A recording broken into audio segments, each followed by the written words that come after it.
Hi friends, நம்ம இன்னைக்கு பார்க்க போகிற டாபிக் வந்து electric field due to system of point charges. இந்த டாபிக் 12th ஃபிசிக்ஸில் ஃபஸ்ட்டு சாப்டர் எலக்ட்ரோஸ்டாட்டிக் அப்படின்றதுல இருக்குது. ஸோ இந்த டாபிக்குள்ளே போகிறதுக்கு முன்னாடி லாஸ்ட் வீடியோவில் நம்ம எலக்ட்ரிக் ஃபீல்டு அப்படின்னா என்னன்னு கிளியராக பார்த்துருப்போம். ஸோ அந்த வீடியோவை பார்த்தீங்க அப்படின்னா இது இன்னும் கொஞ்சம் சூப்பராக புரியும். ஸோ டாபிக்குள்ளே போகிறதுக்கு முன்னாடி நம்ம எப்பயுமே சொல்கிறது தான், never stop learning because life never stop teaching. So டாபிக்குள்ளே போகலாம். இந்த இடத்துல பாயிண்ட் சார்ஜஸ்ன்ற ஒரு விஷயத்தை கொடுத்துருப்பாங்க. அதாவது நார்மல் சார்ஜுக்கும் பாயிண்ட் சார்ஜுக்கும் என்ன டிஃப்ரெண்ட் அப்படின்னு சொல்லிட்டேன் அப்படின்னா ரொம்ப ஈஸியாக புரியும். அதுக்கு ஒரு சின்ன எக்ஸாம்பிள் தான். இப்போது நான் லாஸ்ட் வீடியோவில் சொல்லியிருப்பேன், இது ஒரு சார்ஜ், இது பாசிட்டிவ் சார்ஜ் அப்படின்னு சொல்லியிருப்பேன். இது வந்து ஒரு டெஸ்ட் சார்ஜ் அப்படின்னு சொல்லியிருப்பேன். இது Q1, இது Q0 அப்படின்னு சொல்லியிருப்போம். ஓகே, இப்போ இந்த டெஸ்ட் சார்ஜ்னு சொல்லும்போது எனக்கு இந்த Q1 அப்படின்ற சார்ஜ் எனக்கு இது மேலே எனக்கு எவ்வளோ ஃபோர்ஸ் கொடுக்குது அப்படின்றதான் எனக்கு அந்த எலக்ட்ரிக் ஃபீல்ட் அப்படின்னு சொல்லி லாஸ்ட் வீடியோவில் பார்த்துருப்போம். அதாவது E vector equal to K என்ன பார்த்துருப்போம், Q/R² இன்ட்டு R கேப். அதாவது இது எப்படி இருந்து வந்தது அப்படின்னா எனக்கு கூலும் ஃபோர்ஸ், அதாவது E vector is equal to F/ force per unit charge அப்படின்னு சொல்லி பார்த்துருப்போம். அந்த ஃபோர்ஸ்ன்றது எனக்கு கூலும்ஸ் ஃபோர்ஸ். ஸோ அந்த ஃபார்முலாவை சப்ஸ்டிட் பண்ணி தான் எனக்கு இது கிடச்சிருக்கும். அந்த வீடியோ பார்த்தீங்க அப்படின்னா இது எப்படின்றது உங்களுக்கு கிளியராக புரியும். ஸோ இப்போ எனக்கு என்ன எலக்ட்ரிக் ஃபீல்டுனா என்ன, ஃபோர்ஸ் பெர் யூனிட் சார்ஜ். அதாவது இது Q0 இல்லையா, ஸோ அதனால் நான் இது Q0 எடுத்திருக்கேன். Force per unit charge, force எனக்கு இதிலேருந்து போகக்கூடிய ஃபோர்ஸ் எனக்கு Q0 எவ்வளோ அப்படின்னு சொல்கிறது தான் எனக்கு எலக்ட்ரிக் ஃபீல்டு அப்படின்னு சொல்லியிருக்கான். சரி, இதை டெஸ்ட் சார்ஜ்னு சொல்லியாச்சு. ஓகே, ஆக்சுவலாக இந்த டெஸ்ட் சார்ஜ் தான் எனக்கு இங்கே பாயிண்ட் சார்ஜ்னு நம்ம எடுத்திருப்போம். இன்னொரு விஷயம் என்ன அப்படின்னா, எனக்கு பாயிண்ட் சார்ஜுன்றது எப்பயுமே பாசிட்டிவ் சார்ஜ் தான். அது எதுக்கு நம்ம பாயிண்ட் சார்ஜ் நம்ம சொல்கிறோம் அப்படின்னா, உங்களுக்கு இப்போது இது பாசிட்டிவ், இதே மாதிரி இன்னொரு சார்ஜ் நான் காமனாக சொல்லிட்டப்பா, இது Q1, இது Q2ன்னு சொல்லிட்டேன். உங்களுக்கு டவுட் வரலாம், இது மேலே ஃபோர்ஸ் கொடுக்குதுன்னு சொல்கிறேன், ஏன் இந்த Q2 வந்து Q1 மேலே ஃபோர்ஸ் கொடுக்காதா அப்படின்ற அந்த கன்ஃபியூஷன் வரக்கூடாது அப்படின்றதுனால இப்போ நான் இதை பாயிண்ட் சார்ஜுன்னு சொல்லிட்டேன், இல்லை டெஸ்ட் சார்ஜுன்னு சொல்லிட்டேன் அப்படின்னா இன்னும் எனக்கு அது ஈஸியாக, அதாவது எனக்கு இது டெஸ்ட் சார்ஜ், நான் ஒரு சார்ஜை சும்மா அசம்ஷனுக்கு வச்சுருக்கேன், இது எனக்கு இது மேலே எவ்வளோ ஃபோர்ஸ் கொடுக்குது அப்படின்னா எனக்கு ஈஸியாக ஆன்சர் கிடச்சிரும். அதுவும் இல்லாமல் நமக்கு ஈஸியாக புரியும் அப்படின்றதுனால தான் நம்ம பாயிண்ட் சார்ஜ் அப்படின்ற அந்த கான்செப்டை கொண்டு வராங்க. சிம்பிளாக பாயிண்ட் சார்ஜ் எப்படி டினோட் பண்ணுவாங்க அப்படின்னா எனக்கு P, அதாவது P அப்படின்னு டினோட் பண்ணுவாங்க. ஒரு சின்ன ஒரு பாயிண்ட் மாதிரி வச்சு எனக்கு P அப்படின்னு சொல்லி டினோட் பண்ணுவாங்க. அதுதான் பாயிண்ட் சார்ஜ். ரொம்ப ரொம்ப சிம்பிள் தான். அது நம்மளை கன்ஃபியூஸ் பண்ணக்கூடாது அப்படின்றதுக்காண்டி நம்ம ஒரு அசம்ஷனுக்கு அதை கன்சிடர் பண்ணிக்கிறோம் நம்ம அது பாயிண்ட் சார்ஜ் அப்படின்னு. ஸோ இப்போ இது எலக்ட்ரிக் ஃபீல்டு க்ரியேட் பண்ணணும்னு அவசியம் இல்லை. எனக்கு இதில் எனக்கு எலக்ட்ரிக் ஃபீல்ட் மூலிமா எனக்கு இந்த பாயிண்ட் சார்ஜ் எவ்வளோ அஃபெக்ட் பண்ணுதுன்றதை நம்ம ஈஸியாக கால்குலேட் பண்ணிடலாம்ல. ஸோ அந்த ஒரு காரணத்துக்காண்டி தான் நான் பாயிண்ட் சார்ஜுன்ற இந்த விஷயத்தை கன்சிடர் பண்ணுறேன். இப்போ புரியும்னு நினைக்கிறேன் பாயிண்ட் சார்ஜ் ஏன் நம்ம எடுக்கிறோம் அப்படின்னு. பாயிண்ட் சார்ஜ்னு ஒன்றும் இல்லை, அது ஒரு சார்ஜ் தான், பட் அது ஒரு டெஸ்ட்டு மாதிரி அதை சும்மா வச்சுக்கிட்டு மற்ற சார்ஜ்னால் எனக்கு அது மேலே எவ்வளோ ஃபோர்ஸ் கொடுக்குது அப்படின்னா எனக்கு ஈஸியாக கால்குலேஷன் பண்ணிடலாம். ஸோ இது புரிஞ்சது அப்படின்னா இந்த டாபிக் ஈஸியாக புரிஞ்சிடும். Okay, duster okay. ஸோ அதே மாதிரி இன்னொரு விஷயமும் இருக்குது. என்ன அப்படின்னா, எனக்கு இது பாசிட்டிவ் சார்ஜ்னு சொன்னேன், இதுவும் பாசிட்டிவ் சார்ஜ்னு இருக்கட்டும். இது நார்மல் சார்ஜ்னா, டெஸ்ட் சார்ஜ் இல்லை, நார்மல் சார்ஜ். இதுவும் பாசிட்டிவ், எனக்கு இது நெகட்டிவ். ஸோ இப்போ இது டெஸ்ட் சார்ஜ் இல்லை, நார்மல் ஆக்சஸுவல் சார்ஜ் தான். இது நான் Q1 அப்படின்னு சொல்கிறேன், இது Q2 சேம் தான். இதுவும் Q1, இது Q2. ஏன் சார் எழுதிருக்கீங்க அப்படின்னா சொல்கிறேன், காரணம் இருக்குது. எனக்கு இந்த சார்ஜ் எனக்கு இது மேலே, இப்போது இதுவும் பாசிட்டிவ், இதுவும் பாசிட்டிவ், நமக்கு என்ன தெரியும், சேம் சார்ஜாக இருக்குது, கண்டிப்பாக ரிப்பல்ஷன் வில் டேக் பிளேஸ். அப்போது எனக்கு இதோட டைரெக்ஷன் எப்படி இருக்கும், இப்படி சொல்லலாமா? அதாவது இந்த சார்ஜ் இது மேலே எனக்கு ஃபோர்ஸ் கொடுத்தது அப்படின்னா எனக்கு இதோட டைரெக்ஷன் இப்படி இருக்கும். சப்போஸ் எனக்கு Q2ன்ற இந்த சார்ஜ் Q1 மேலே ஃபோர்ஸ் கொடுத்தது அப்படின்னா எனக்கு இதோட டைரெக்ஷன் இப்படி இருக்கும். கிளியர்? ரைட். இந்த டைரெக்ஷனை தான் நம்ம எலக்ட்ரிக் ஃபீல்டோட டைரெக்ஷனையும் சேர்த்து சொல்கிறோம், வேறு ஒன்றும் இல்லை. எனக்கு இந்த சார்ஜ் எனக்கு இது மேலே ஃபோர்ஸ் கொடுக்கும்போது எலக்ட்ரிக் ஃபீல்டோட டைரெக்ஷன் எப்படி இருக்கும், இல்லை எலக்ட்ரிக் ஃபீல்டு எப்படி இருக்கும் அப்படின்னா இந்த டைரெக்ஷனில் இருக்கும். எனக்கு Q2ன்ற இந்த சார்ஜ் Q1 மேலே ஃபோர்ஸ் கொடுக்கும்போது எலக்ட்ரிக் ஃபீல்டோட டைரெக்ஷன் சிம்பிள், இது இப்படி தானே நவரணும், இதை தள்ளிச்சு இப்படி தள்ளிச்சு அப்படின்னா இது இங்கிட்டு தானே நவரணும். அதே தான் இந்த சார்ஜை போயிட்டு ரிப்பல் பண்ணிச்சு அப்படின்னா இது இந்த சைடு நகரணும். கிளியர்? டவுட் இது இருக்காதுன்னு நினைக்கிறேன். ஸோ இப்போ அதே தான் எனக்கு இங்கே பாசிட்டிவ் பதிலாக என்ன இருக்குது, இங்கே நெகட்டிவ் இருக்குது. ஸோ அப்போது எனக்கு கண்டிப்பாக அட்ராக்ஷன் வில் டேக் ப்ளேஸ். எனக்கு சப்போஸ் இந்த சார்ஜ் இது மேலே ஃபோர்ஸ் கொடுத்தது அப்படின்னா எலக்ட்ரிக் ஃபீல்டோட டைரெக்ஷன் இப்படி இருக்கும், இதை நோக்கியே தான் இருக்கும் இல்லையா? ஸோ அப்போ Q1 மேலே எனக்கு ஃபோர்ஸ் கொடுக்குதுன்னு வச்சுக்கோங்க, இதோட டைரெக்ஷன் எனக்கு இப்படி இருக்கும். ரொம்ப கிளியராக புரியும்னு நினைக்கிறேன். ஏன்னா இது அட்ராக்ஷன் இல்லை, ஸோ எனக்கு இந்த டைரெக்ஷனில் இருக்கும். Okay done. ஸோ இதில் எந்த டவுட்டும் வராது. ஏன்னா நான் பாயிண்ட் சார்ஜுன்னு சொல்ல, நார்மல் சார்ஜுன்னு சொல்லியாச்சு. பாயிண்ட் சார்ஜ் எடுத்தாலுமே அதே தான், எனக்கு பாசிட்டிவ், இது பாசிட்டிவ் தானே, அப்போ இதை நான் பாயிண்ட் சார்ஜுன்னு சொல்லலாம். ஏன்னா ஸ்டார்டிங்லேயே சொன்னேன் பாயிண்ட் சார்ஜ் அப்படின்றது பாசிட்டிவ் சார்ஜுன்ட்டு. ஸோ அப்போ நான் அதை பாசிட்டிவ்னு சொல்லும்போது எனக்கு இது மேலே ஃபோர்ஸ் கொடுக்குதுன்னு சொல்லும்போது எனக்கு இந்த சார்ஜ் எப்படி எலக்ட்ரிக் ஃபீல்டு இருக்கும் அப்படின்னு நம்ம ஈஸியாக சொல்லிட முடியும். ஸோ இப்போ அதை தான் நம்ம பார்க்க போகிறோம். இது புரிஞ்சுது அப்படின்னா அடுத்த சொல்ல போகிற விஷயம் இன்னும் ஈஸியாக புரிஞ்சிடும். ஓகே, ஸோ இதை நான் அழிச்சிட்றேன்.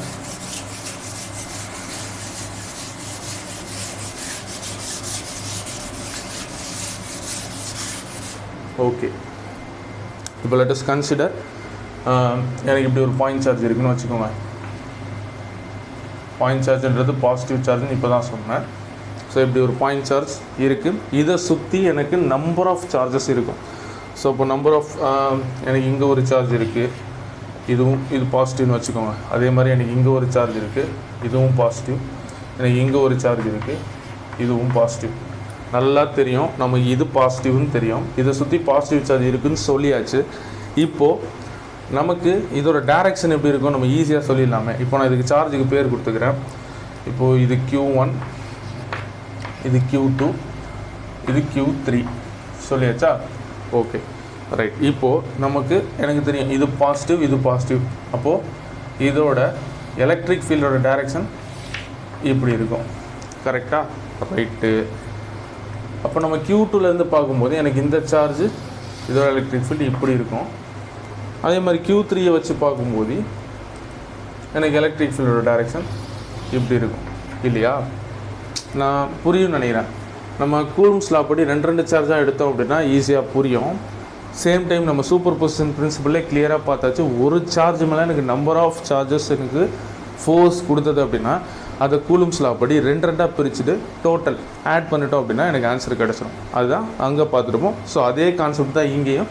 எனக்கு இந்த ரெண்டு சார்ஜ் தனித்தனியாக எடுத்துகிட்டு ஆட் பண்ணிட்டேன் அப்படின்னா எனக்கு ஆன்சர் ஈஸியாக கிடச்சிரும்.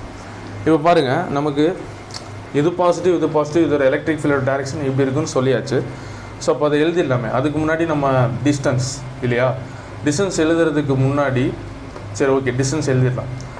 ஆர், இதுவும் ஆறுன்னு சொல்லிட்டேன், இதுவும் ஆறுன்னு சொல்லியாச்சு. மூணுத்தையும் ஒரே டைமில் ஆறுன்னு சொல்ல முடியாது. ஸோ அப்போ நான் இது எதோட டைரெக்ஷன் பாருங்கள், 1லேருந்து P கரெக்டாக? ஸோ அப்போ 1 to P எனக்கு டிஸ்டன்ஸ் இந்த பக்கம் தானே, டைரெக்ஷனும் எனக்கு இப்படி தான் இருக்குது.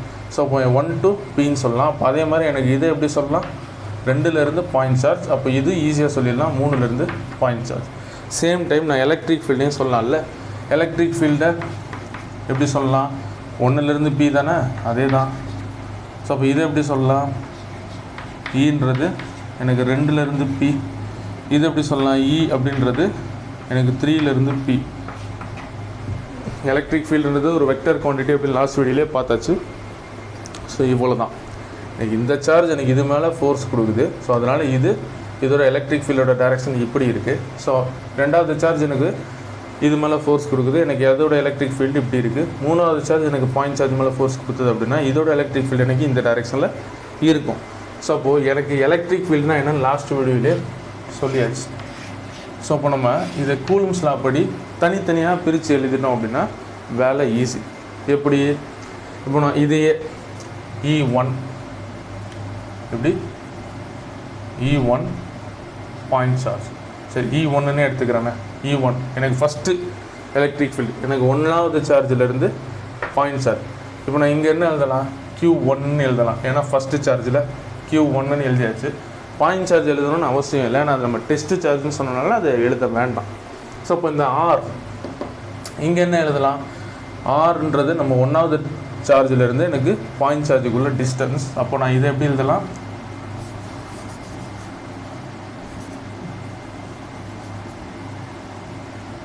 Rன்றது 1P இல்லையா, R²ன்றது எனக்கு 1Pன்னு சொல்லியாச்சு.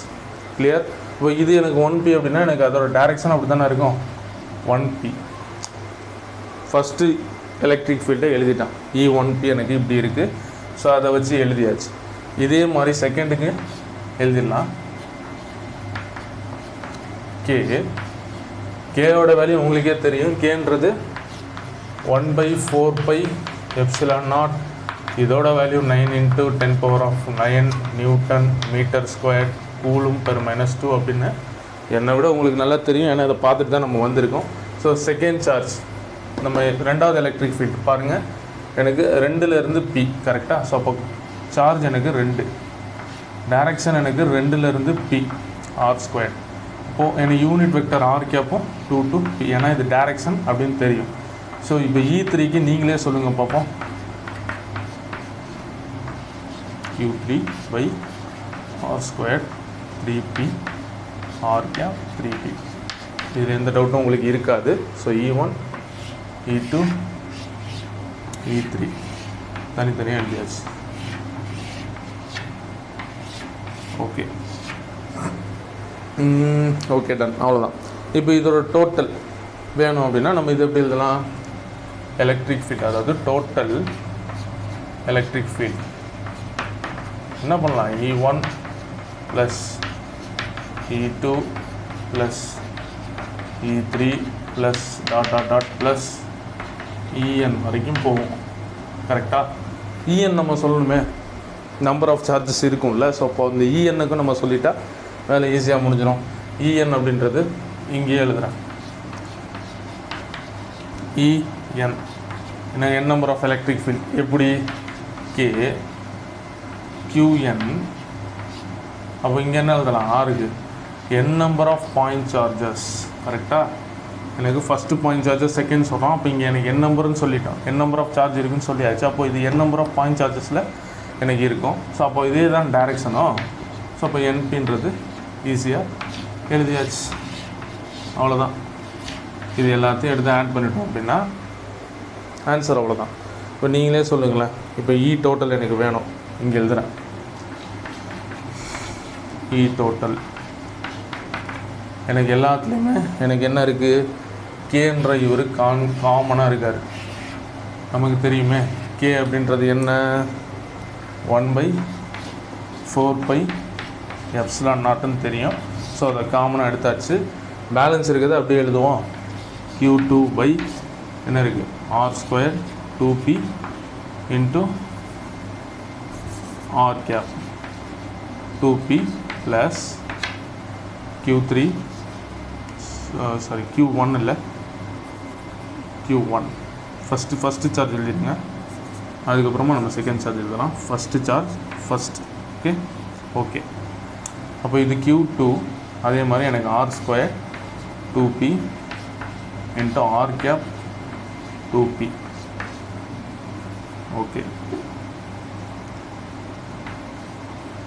ஸோ அதே மாதிரி எனக்கு Q3 / R² 3P R cap 3P + ... RNனும் போகும். ஸோ அதை இங்கே எழுதிடுறேன், RN அப்படின்றது. சரி, அது QN இல்லையா, RN கிடையாது, QN / R² NP R cap NP. So இவ்வளோ தான். இதில் எதாவது டவுட் இருக்கா? 1 2 3 ... n நம்பர் ஆஃப் சார்ஜஸுக்கு நம்ம எழுதியாச்சு. இதுக்கப்புறம் நம்ம புக்கில் வந்து இது எல்லாத்தையும் இவ்வளோ பெருசாக எதுக்கிட்ட எழுதுனீங்க, இதை சிம்பிளாக எழுதலாமே அப்படின்னு சொல்லிட்டு மேத்தமேட்டிக்கலாக ஒரு சின்ன விஷயம் கொடுத்துருப்பாங்க. எனக்கு E வெக்டர் டோட்டல் = 1/4πε0. இதை சப்மேஷன் போட்டு எழுதியிருப்பாங்க. ஒன்றும் கிடையாது, இப்படி எழுதியிருப்பாங்க. சப்மேசரோட மீனிங் என்ன அப்படின்னா எனக்கு டோட்டல் அப்படின்னு அர்த்தம். ஸோ இப்போ டோட்டல்ன்றப்போ எனக்கு I equal to 1 to n number of charges. ஒன்றுன்றது நமக்கு 1ல் ஸ்டார்ட் ஆகுது, என்னன்றதுனால நம்ம n நம்பர் ஆஃப் சார்ஜஸ் இருக்கிறதுனால நம்ம என்ன நாங்கள் டினோட் பண்ணியிருக்கோம். ஐன்றது ஒன்றும் இல்லை, 1 2 3 4 அப்படி சொல்லுவோம்ல, அதுதான். ஸோ அப்போ இங்கே எழுதியாச்சு. இப்போ இது எப்படி எழுதலாம்? QI டிவைடட் பை RIP அப்படின்னு எழுதியிருப்பாங்க. R² IP into R cap IP அப்படின்னு எழுதியிருப்பாங்க. ஸோ இவ்வளோ தான். இதில் ஏதாவது டவுட் இருக்கா உங்களுக்கு? இது இருக்காது. ஸோ இப்போ எனக்கு டோட்டல்ன்றது இவ்வளோ தான்.